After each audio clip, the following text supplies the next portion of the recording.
صاحب میں آپ سے یہ پوچھنا چاہوں گی کہ غصے سے جڑے ہوئے کچھ مسکنسیپشنز ہیں, آپ ذرا اس پر روشنی ڈالیے گا. جی, غصے سے جڑے بہت سارے مسکنسیپشنز ہیں جو کہ بہت ہی زیادہ کامنلی پریکٹس کیے جاتے ہیں. سب سے پہلے تو ہمیں یہ سننے کو ملتا ہے کہ غصے کو اندر نہ رکھو, باہر نکال دو. اب بظاہر تو یہ بات ٹھیک نظر آتی ہے کہ آپ کے دل میں جو بھی چل رہا ہے, جو بھی آپ محسوس کر رہے ہیں, اس کو آپ باہر نکال دیں. بٹ باہر نکالنے میں ایک مسئلہ ہے, جس طرح سے باہر نکالا جاتا ہے اس کو صحیح سمجھا جاتا ہے. میں تھوڑی وضاحت کر دوں کہ ہمارے یہاں پہ کامنلی غصے کو باہر ایگریشن کی فارم میں نکالا جاتا ہے, جس طرح مس مدیحہ نے ابھی اینگر اور ایگریشن کے بیچ میں ڈفرینس بتایا کہ اگر کسی بندے کے اندر بہت زیادہ ریج ہے, غصہ ہے, کوئی ایسی ہرٹفل فیلنگ ہے, تو وہ توڑ پھوڑ کر کے, گالی گلوچ کر کے, اونچی آواز کر کے, یا بہت ساری ایسی جگہوں پہ دیکھیں فائرنگ کر کے اور ریش ڈرائیونگ کر کے, اس قسم کی ملٹیپل آؤٹ لیٹ کے تھرو وہ غصہ باہر نکالا جاتا ہے. تو جب آپ یہ کہتے ہیں کہ غصے کو اندر نہ رکھو, وہاں تک تو ٹھیک ہے کہ آپ ایکسپریس کریں, بٹ جب آپ یہ کہتے ہیں کہ باہر نکال دو, تو اس پہ ہم کوئی اسپیسیفک آؤٹ لیٹ نہیں دیتے کسی کو, نہ ہم سیکھتے ہیں بچپن سے کہ ہم کس طرح اس کو باہر نکالیں. اور اگر ہم اس کو بولیں کہ یہ نارمل ہے یا یہ ٹھیک ہے, تو اس سے میرے خیال سے بہت ساری خرابیاں پیدا ہوتی ہیں. تو یہ اس لیے ایک مت کہلائی جاتی ہے. کیسی مت میں ایڈ کروں گی, یعنی یہ بہت سارے لوگوں کا خیال ہے کہ غصہ اندر رکھنا جو ہے وہ ٹھیک بات نہیں ہے, غصے کو باہر نکال دینا چاہیے. اور جب ہم اور لوگوں کا خیال ہوتا ہے کہ جو اندر کا غبار ہے نا وہ باہر آ جاتا ہے, عام لینگویج میں یہ بات ہو رہی ہوتی ہے. لیکن اس میں ایک حقیقت یہ ہے کہ جب آپ غصے کا اظہار اس طرح سے باہر نکالتے ہیں تو غصہ کم نہیں ہوتا, غصہ زیادہ ہوتا ہے اس سے. یعنی اپنی طرف سے پیچھے یہ سوچ ہوتی ہے کہ اچھا جو بھی غبار ہے وہ نکل آئے گا, لیکن اس کے غبار نکلتا نہیں ہے بلکہ اور بڑھتا ہے, اور فیول اس کو ملتا ہے غصے کو. تو یہ بہت ہی ایک غلط فہمی ہے بہت عام, کہ جس میں لوگوں کا یہ خیال ہے کہ جو بھی آپ کے دل میں ہے نا اس کو باہر نکال دیں. بہت سارے لوگ یہ کہتے بھی ہیں کہ میں بہت دل کا صاف ہوں, جو ہوتا ہے میں نہیں سوچتا کہ آگے کون ہے, کیا ہے, کوئی بڑا ہے, کوئی چھوٹا ہے. تو یہ ایک ہیلدی ویسے طریقہ نہیں اور ایک مت ہے. دوسرا یہ خاص طور سے مرد حضرات کے ان کے ریفرنس زیادہ سنا جاتا ہے کہ یہ میری کوئی اتھارٹی کو شو کرتا ہے, میری مردانگی کو شو کرتا ہے, یا میری پاور کو شو کرتا ہے, کہ غصہ ہے تو لوگ مجھ سے ڈرتے ہیں. بٹ لوگ ڈریں گے ضرور پر عزت کبھی نہیں کریں گے. تو یہ ایک بہت بڑی مت ہے کہ اگر آپ اس لیے غصے کو کیری کرتے ہیں اور اس کو ری انفورس کرتے جاتے ہیں اپنے غصے کو اور ایگریشن کو, کہ میری ایک وہ سپیریورٹی عزت بن جائے, میری سپیریورٹی مینٹین رہے, تو یہ ایک بہت بڑی مت ہے. ایک اور یہ سننے میں آتی ہے کہ غصہ ہم سے کنٹرول نہیں کیا جاتا, میرے قابو میں نہیں ہے. اکثر لوگ یہ رپورٹ کرتے ہیں کہ بس مجھ سے قابو نہیں ہوتا, میں کیا کروں, یہ قابو کرنے والی چیز ہی نہیں ہے.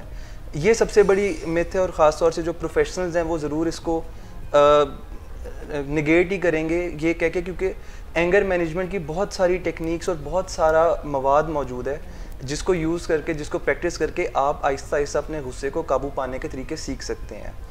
اور اس کے بعد یہ بھی آگے ہمیں سننے میں آتا ہے کہ غصے سے ریلیٹڈ یہ جو طریقہ کار آپ کا ہوتا ہے غصے کا, جس پہ ہم نے تھوڑی سی پہلے بھی بات کر لی ہے, تو یہ کل ملا کے کوئی 3-4 قسم کی موسٹلی کامن متس ہوتی ہیں جو کہ ہمارے یہاں پہ پائی جاتی ہیں. ایک مت اور بھی ہے, جیسے عمر صاحب نے اینگر مینجمنٹ کی بات کی, تو وہ یہ کہتے ہیں کہ اینگر مینجمنٹ کا مطلب یہ ہے کہ آپ اپنے غصے کو دبا دو یا آپ اپنی فیلنگ کو سپریس کر دو.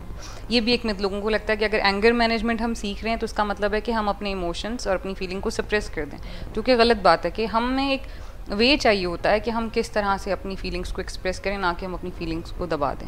اچھا, اس میں جو عمر صاحب نے بھی تھوڑی دیر پہلے بات کی نا کہ بہت سارے لوگوں کا یہ خیال ہے کہ غصے سے اگر ہم نے عزت کمانی ہے, اگر ہمیں لوگوں کی نظر میں ذرا سپیریئر بننا ہے, تو غصہ یا انٹیمیڈیٹ کرنا جو ہے یہ ایک بیسٹ ٹول ہے, چڑھائی کرنا جس کو ہم عام الفاظ میں کہتے ہیں.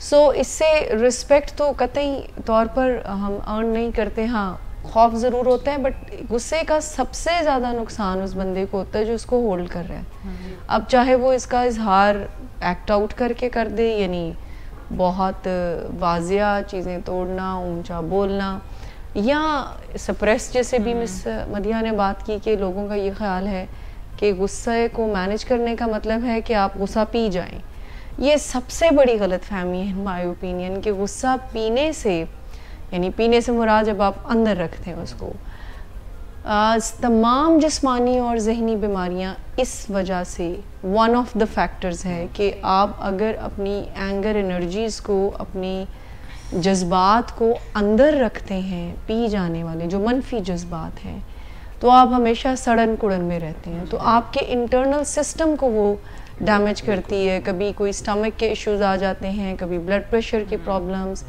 کبھی کوئی پرابلم، کبھی ہیڈ ایک، کبھی اس طرح کی پرابلمز آتی ہیں. سو لوگوں کا جو یہ خیال ہے کہ غصہ پی جانا جو ہے یا چپ رہنا جو ہے، اب اس کا ہرگز مطلب نہیں ہے کہ ہم یہ کہیں کہ چپ نہ رہیں اور بہت ذرا زوردار جو ہے وہ وے میں اپنا غصہ نکالیں. نہیں، دو ایکسٹریمز میں جس طرح ہم کہہ سکتے ہیں کہ بالکل اندر رکھ لیں یا بالکل ایکسٹریم وے میں باہر نکال دیں. درمیانی راستہ کوئی نکالنا ہوتا ہے کہ غصے کی انرجیز نیچرل ہیں، اس فیکٹ کو جانتے ہوئے غصہ آنا بری بات نہیں ہوتا. جیسے میں نے شروع میں بھی کہا کہ اگر ہم غصے کا اظہار اس انداز سے کرتے ہیں کہ جس سے ہمارا یا اگلے بندے کا نقصان ہے، تو پھر یہ پرابلم ہے، پھر اس کے اوپر کام کرنے کی ضرورت ہے. غصے کو مینیج کرنا از دا رائٹ ورڈ. بہت سارے لوگوں کا یہ خیال ہے، جیسے بھی تھوڑی دیر پہلے ڈسکس بھی ہو رہا تھا، کہ غصہ کوئی کنٹرول کرنے والی چیز نہیں ہے. نو بڈی کنٹرولز اینگر. لیکن اس میں بھی فیکٹ یہ نہیں ہے. غصہ اگین سچویشنز کو آپ کنٹرول نہیں کر سکتے، یعنی جس وجہ سے آپ کو غصہ آ رہا ہے، کچھ لوگوں کی وجہ سے آ رہے ہیں، جس بھی وجہ سے، ان کو ہم کنٹرول نہیں کر سکتے، لیکن ہم اپنی فیلنگز کو، یعنی غصے کو کنٹرول کرنا سیکھ سکتے ہیں.